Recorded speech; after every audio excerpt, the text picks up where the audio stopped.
Okey, sekarang saya berada di Masjid Al-Ikhwan, Gelung Bilal, Pasir Panjang, Kuala Terengganu.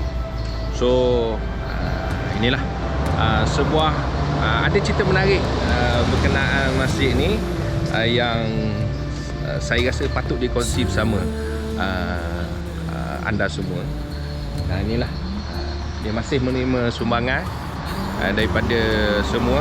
Kalau ada yang sudi untuk menyumbang. So sebelum anda menyumbang, kita tengok macam mana hasil sumbangan yang sebelum ini, yang majoritinya ialah sumbangan orang ramai untuk mendirikan masjid ni. So kita buat tour sikit. Okey, ni masjid ni berkeluasan yang kalau tak silap tadi dia kata dalam setengah hektar lah, lebih kurang keseluruhan masjid ni. Dan dia ada 2 tingkat, satu tingkat atas, satu lagi 2 tingkat. Dan tingkat atas tu tempat ni lah. So ni juga bangunan kepunyaan masjid. Atas tu homestay, bawah ni adalah kedai Masjid Al-Ikhwan.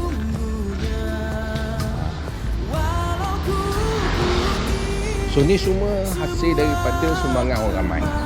Okey. Tengok daripada sini. Okey, boleh tengok kubah dia. Okey. Ini keseluruhan masjid. Tengok betapa besarnya masjid ni. 2 tingkat, dan tingkat atas tu dipenuhi dengan kelas-kelas agama, fardu ain semua. Nanti akan dijelaskan oleh Haji Zul. Dan ini juga termasuk dalam aset masjid. Ni tanah ni masjid minta dan diletakkan bawah koperasi masjid. Jadi bayangkan, masjid ada perancangan yang baik, dia akan menghasilkan sesuatu yang lebih bermanfaat. Jadi duit-duit tuan-tuan tu sangat-sangatlah dikerjakan dengan bersungguh-sungguh oleh jawatan kuasa masjid ini untuk memastikan dia tidak mati begitu saja. Dia dijadikan sebagai aset yang menambahkan lagi pendapatan masjid, menambahkan lagi pahala, menambahkan lagi aktiviti, dan semua ni sangatnya ini juga termasuk dalam masjid.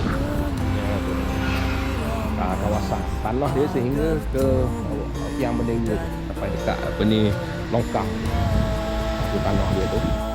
Dan ni parking ni pun parking masjid juga. Jalan ni diberi kebenaran untuk lalu sehingga dekat dengan rumah tu, untuk kawasan masjid semua tu. Ini memberikan satu impak yang baik lah, impak yang baik kepada pandangan masyarakat berkenaan pengurusan masjid ni. Jadi kepada tuan-tuan yang berminat untuk menambahkan lagi dana masjid bagi kegiatan-kegiatan yang lebih baik, jadi bolehlah derma untuk masjid, untuk wakaf ke apa-apa. Tengok tu kalau ambil asmanya, ya Allah.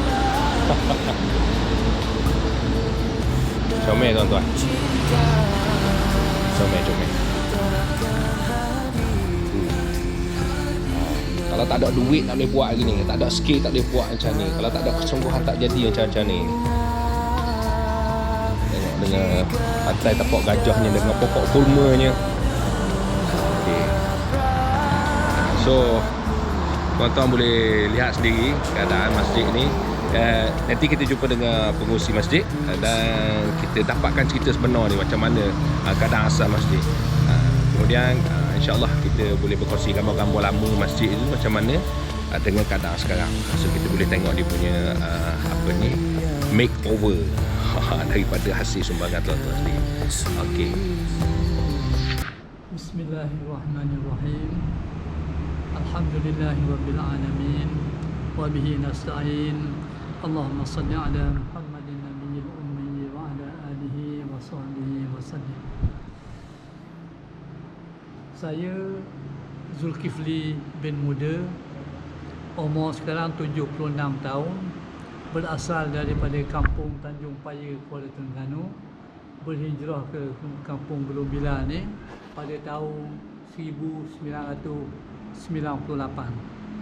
Sekarang ni merupakan pesara kerajaan dan berkhidmat sepenuh masa pada Masjid Al-Ikhwan, kampung flat Gelombila. Kalau dulunya nak masuk ke dalam ni merupakan satu kepayahan jugalah.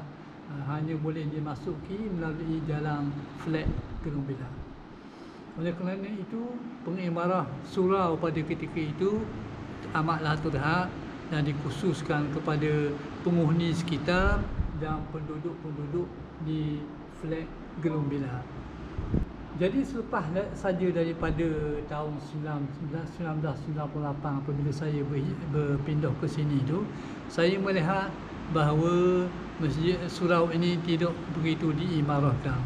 Jadi melalui permufakatan daripada penduduk-penduduk flat Gelombila dan penduduk kampung sekitar ni, jadi kita telah mengambil satu pendekatan untuk mengimarahkan sikit surau kita ini dengan kita mengatur berbagai program keagamaan.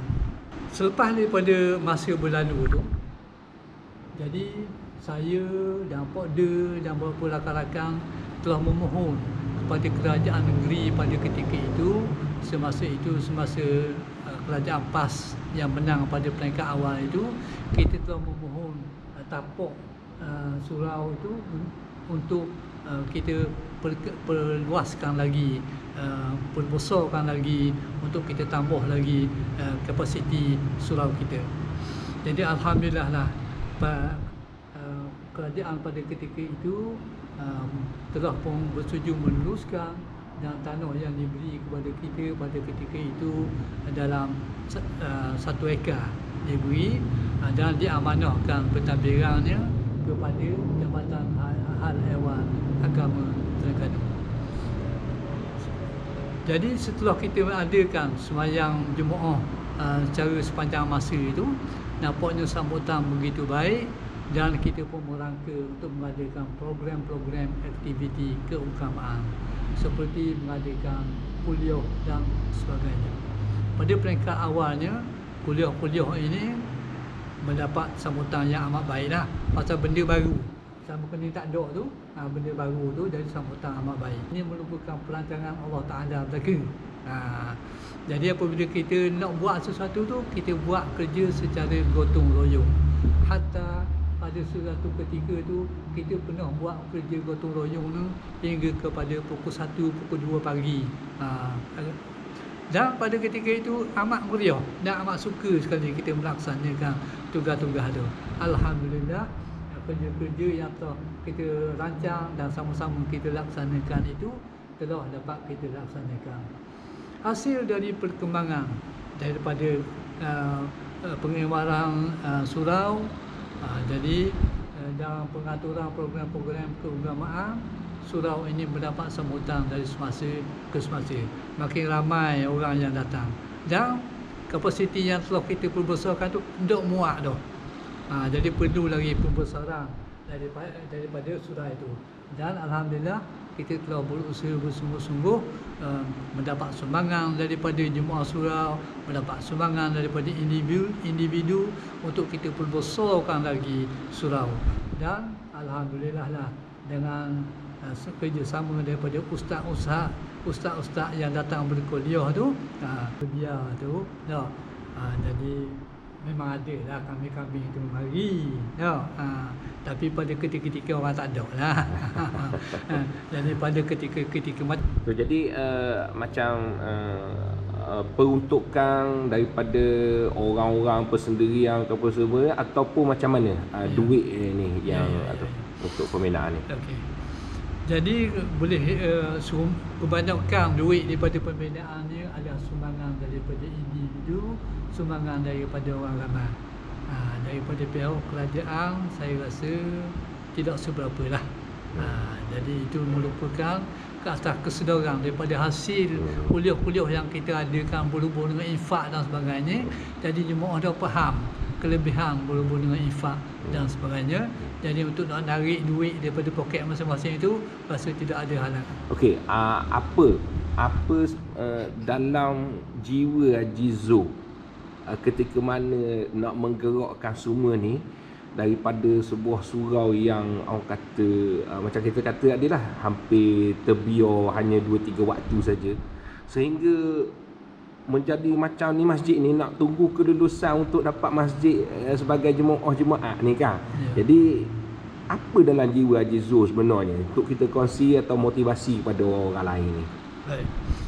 Jadi kita kena letak dulu satunya kerja kita ini ialah mesti atas dasar lillahi ta'ala.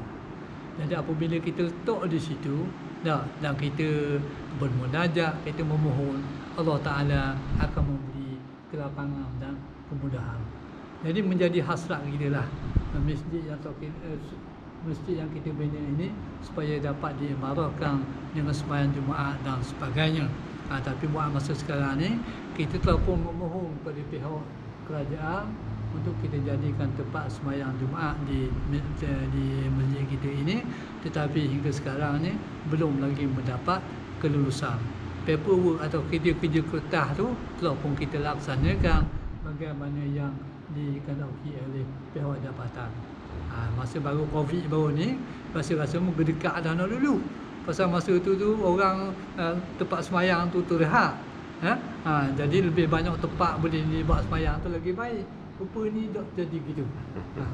Jadi insya-Allah lah apabila ada halangan dan kekangan daripada itu, adalah hikmah daripada apa yang berlaku itu. Betul.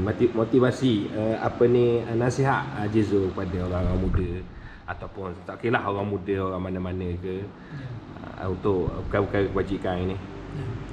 Jadi nasihat kitanya yang pertamanya, kita kena letak satu di dalam diri kita ni, apa yang kita nak buat itu adalah perkara yang disuruhi oleh agama. Kena letak dulu buat tu. Jadi nak mendatang pengetahuan yang sedemikian, mestilah kita kena ada ilmu, terutamanya berhubung dengan ketahuidan kita kepada Allah Subhanahu Wa Taala. Kena kenal bahawa kita nak buat ni, bahawa Allah Ta'ala suruh, bahawa Allah Ta'ala berahi ke, tak. Jadi apabila kita dah faham bahawa ini merupakan tuntutan daripada agama kita, bahawa Allah Ta'ala suruh, jadi mudahlah. Kalau sakit-sakit lutut sikit pun kita biasa mudahkan diri kita untuk melaksanakan. Kalau kita berasa kita susah, terdapat lagi orang lain yang lebih susah. Jadi oleh kerana itu, perkara-perkara yang seumpama ini kita kena letaklah kepentingan agama itu melebihi daripada segala-galanya. Kita tidak ada daya dan upaya, apa yang kita lakukan adalah semata-mata lillahi ta'ala, wala haula wala quwwata illa billahil aliyyil azim. Okey, ucapan Haji Zul pada semualah yang Haji Zul rasa ada terlibat dengan pembesaran surau ni macam mana? Jadi kepada yang telah pergi, contohnya ada ramai dah jemaah-jemaah kita ni yang telah pergi, jadi saya memohonlah supaya apa yang mereka sumbangkan itu merupakan ibadat mereka dan merupakan ganjaran pahala yang mereka sumbangkan kepada jalan agama Allah.